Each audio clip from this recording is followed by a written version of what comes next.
Hey everyone, Gil at Gray Man Prepping.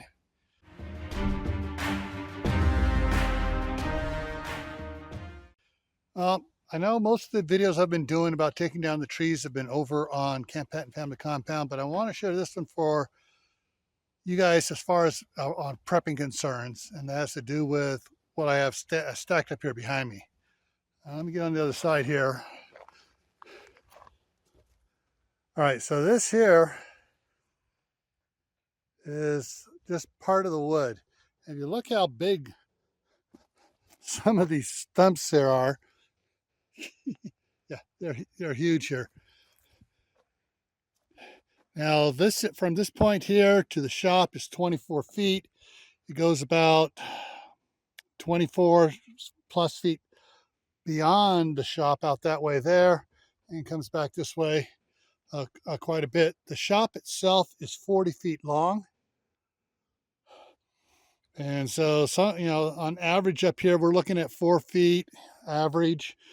A cord of wood is 8 by 4 by 4.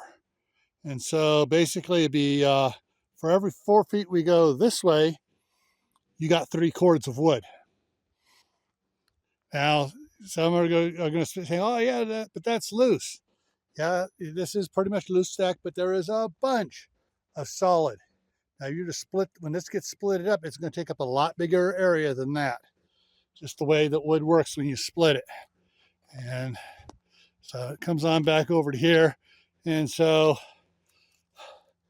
yeah, that's not bad, but still have that monstrosity to take down, and that's 2 cords of wood right there. Just from the size of it and how tall it is. That's 2 cords there. But then we got a whole bunch more over here. Let me step back over here so you can see it. Yeah, catch the ones that are under the branches there. 24-inch diameter logs under there. Plus all the small pieces there and stuff that'll be added to it. Plus a whole bunch more over here. And over there, two of the trunks over there. And some of that out here on the end out here, the last cut is over. Oh geez, let me go stand by it here. I'm guessing this last cut here, where it's sitting on the ground down there, this thing here, it's about 32 inches high at that point there. I know up at that end up there, it's nigh on 4 feet. So, we got a lot of wood here. Probably got, I would say, almost 50% more at least than what's over there against the shop. So what I want to talk to you about is if you see some trees coming down your neighborhood and you have the place to put it, you might want to talk to the tree guys on several, and the owner of the property on several points. One, if you have a garden, get the chips.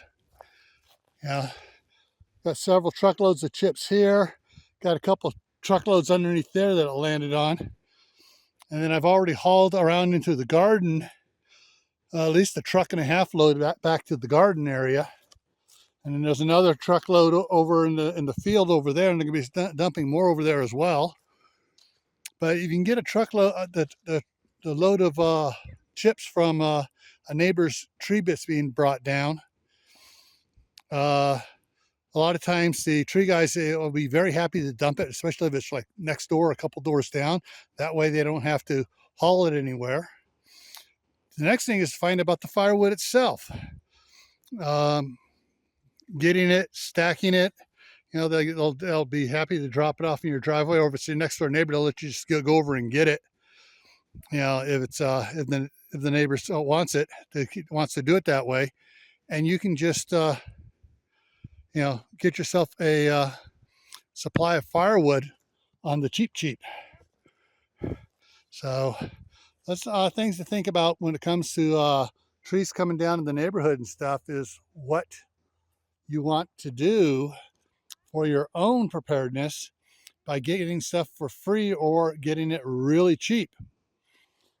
So, but yeah, the only thing is, if you get some stuff like this, Yeah, you may have to go to Home Depot or Lowe's and rent a log splitter, or do it by hand, wedges and sledgehammer.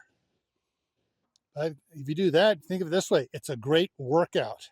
You'll be working off a lot of calories, more calories than you do if you go to the gym. So think about it. And remember, stay happy no matter what life throws at you. Stay safe. Don't go out and do anything foolish. And keep on adding to your preps: water, food, medicine, clothing.